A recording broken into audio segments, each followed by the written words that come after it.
Today was our first real practice in pads, and I've been very pleased with the progress that we made through the first 2 days in terms of, a lot of learning going on, a lot of new players getting a lot of opportunity and getting a lot of repetitions.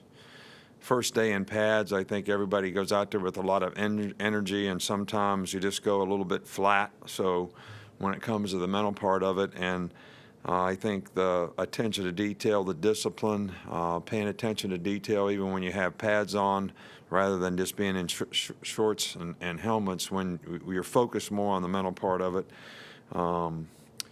So now what we need to do is be able to play physical, give the effort that we need to give, but also be able to have the discipline, to execute, and don't go out there and just endure the practice, but actually every opportunity and every rep that we can do something that's going to help us get better as a team, every individual player out there, take advantage of it.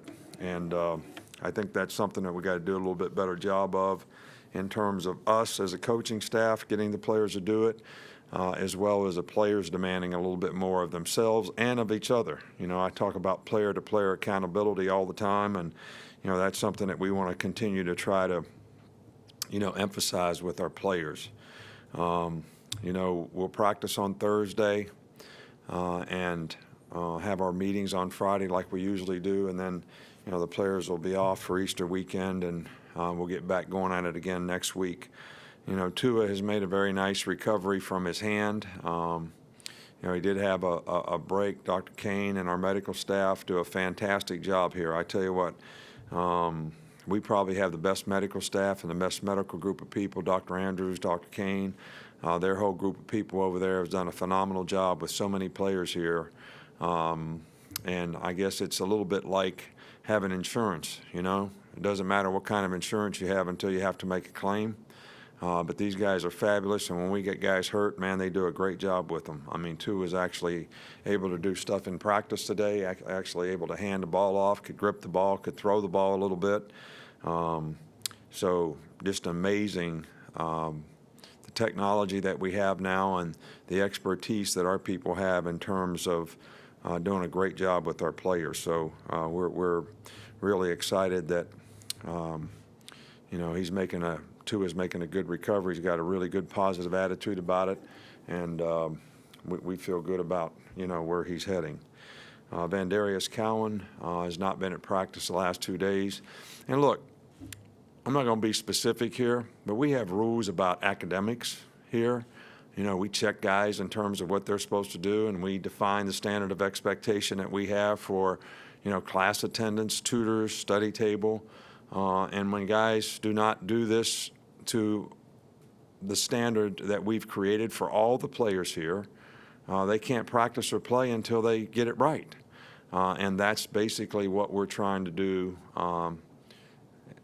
from an academic standpoint, which is what all the players come here to do. And we want to create the right habits for them so that they can get an education and develop a career off the field. So if a player's not doing that, and we have to take something away from him that's going to change his behavior, then that's one of the ways that we do it. So he is making good progress, and hopefully he'll be back to practice soon. Okay, Coach, we'll start with Cecil in the back. Coach, I have two, and the first one's a little off topic, but since we talked to you last week, Mr. Huizenga passed away, and I was just curious as to your thoughts about him and his impact on your career. Well, Wayne Huizenga will be and will always be, when you sit down somewhere on the side of the hill and think about all the people who had the greatest impact on you in terms of how they affected you, how much respect you had for them, how much compassion they had for other people, their accomplishments, the class that they made, all the accomplishments that they made, and how they did it. There is nobody that I know other than my parents that had a greater impact on me in terms of someone that I would like to emulate and be like.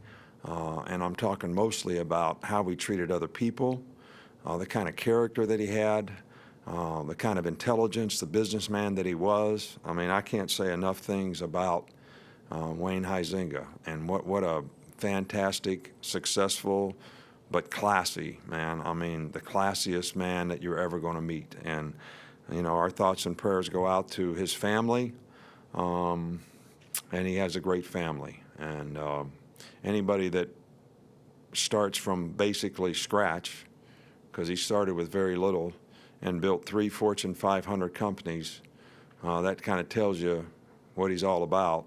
But the way he did it and the class that he had and the way he treated other people and the compassion that he had for other people was just phenomenal.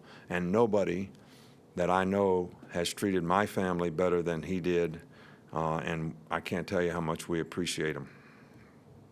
Thank you, Coach. And also, back to on the field, as far as Tua's spring prognosis, is he just the same as other quarterbacks in terms of non-contact, or are there some other limitations? No, I mean, you know, obviously, you know, we don't want to hit any of the quarterbacks. We want to keep the defensive players away from the quarterbacks. We don't want to injure the quarterbacks. We want to get them as many reps as they can. And, you know, I don't think you can single one guy out and say you can do this to one guy and you can't do it to the other. So we try to treat them all the same. I mean, obviously, he's got a bad hand, and we don't want anybody to be hit on his hand. But, you know, hopefully, in a very short period of time, he'll be able to get back in there, and soreness will go away. Swelling's down. He's getting his strength back. He's getting his grip back. So I don't think we have to make any special provisions for him in terms of how he practices and what he does relative to his pain tolerance. Back right, Charlie. How much have you seen Deontay Thompson progress, and how much did those playoff games last season kind of help him in preparing to take a bigger role this season? Well, I think that, you know, he played almost 2 full games of very big games and did a really, really good job. I think it helped his confidence a lot. I think he's a lot more confident in what he's supposed to do. He has a better understanding. Certainly has a lot of confidence that he can do it, because he did play very well for us in those 2 games. So, you know, we're excited about that. We don't have a lot of experience in the secondary right now, but I think those games that he played certainly gave him a level of confidence and experience that'll be very helpful to even helping the other guys play better. Here in the middle with Michael. Just wondering your view on scheduling home and home series with non-conference teams, and has that evolved over the time being here? No, I think the philosophy has always been that, you know, we want to add at least one quality opponent to our schedule. And other than the Penn State home and home since I've been here, we've never been able to get that worked out like we want to. Our administration is working really hard on it. So consequently, we've played in a lot of the neutral site games to get a good opponent, and I know you guys have heard about some of the things that we're working on, but when we have something to report on that, we'll be glad to tell you about it, but I don't really have anything to report on it right now. Up front here with Mark. What have you seen from Savion Smith since he's been here, and what about him made you want to recruit him here? Well, we recruited him in high school, and we thought he was a really good player, and you know, he's done a nice job so far this spring. He's a bright guy. He understands football. He is picking the stuff up pretty well. Fundamentally, we're working on some of his techniques that is a little different than maybe what he's played in the past, but I'm pleased with the progress that he's made so far. But we certainly want to continue to work with him because there's a lot of things that we can improve, that he can improve on, and we can help him improve. And that's going to be the focus for the rest of the spring. Got time for a couple more. We'll start with Chris Walsh. Just to kind of stay on the secondary, when you have the kind of turnover that you had this year, does your approach at all change in the spring and when you go into the fall? I don't know what you mean by approach. You know, we always coach players whole part whole. You know, you kind of throw a bucket of whatever you want to call it up against the wall and see what sticks, and then fill the bucket up again and throw it up against it again, and eventually it all sticks. But, you know, to say because we don't have much experience, we're going to take things slow, not expose the players to the things they need to get exposed to, then next fall you're behind. You know, I think I'd rather do it the way we do it and expose them to the stuff and then decide if they don't have it, they can't get it, they're not ready to do it, don't do it, then not try to do it. So, But I've been pretty pleased with, we just don't have the numbers of guys that we need. I think we only have 7 guys on scholarship, and we're working 2 offensive guys, some on defense, to try to have enough numbers. So maybe there's 8, I don't know. But, we certainly will welcome the new guys that we have coming in the fall because those guys are going to have a role in terms of the depth that they add to our team. And, I kind of enjoy the challenge of working with, players like this who don't have experience that are eager and anxious to learn and are excited about trying to do things the right way. Last one up front with that. What have you seen from Joseph Bulovas, and do you plan on taking a similar 2-kicker approach, or have you thought about that yet? Yeah, I think about it a lot, actually.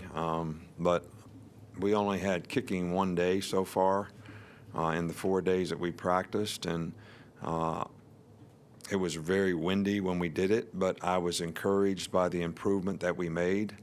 Also, we're going to have new holders, so that's another issue when it comes to field goals.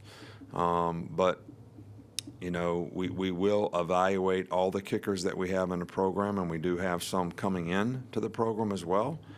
And we're going to do like we do at every other position and play the player who we think gives us the best chance to be successful at that position. And it'll be no different when it comes to kicking, whether it's kicking field goals or kicking off, or if we have to do short field goal, long field goal, or whatever. We certainly have a lot of confidence in Joseph, and we think that he has a lot of talent. We're just working on the consistency level to get him to where he wants to be and where we'd like for him to be. All right, thank you. And I guess I won't talk to you, and I guess that, Easter is kind of a holiday that a lot of people sort of get together from a family standpoint. So, I know I'm looking forward to seeing my grandbaby and having a little Easter egg hunt. But I get to hide the eggs, and then I get to show her where they're at.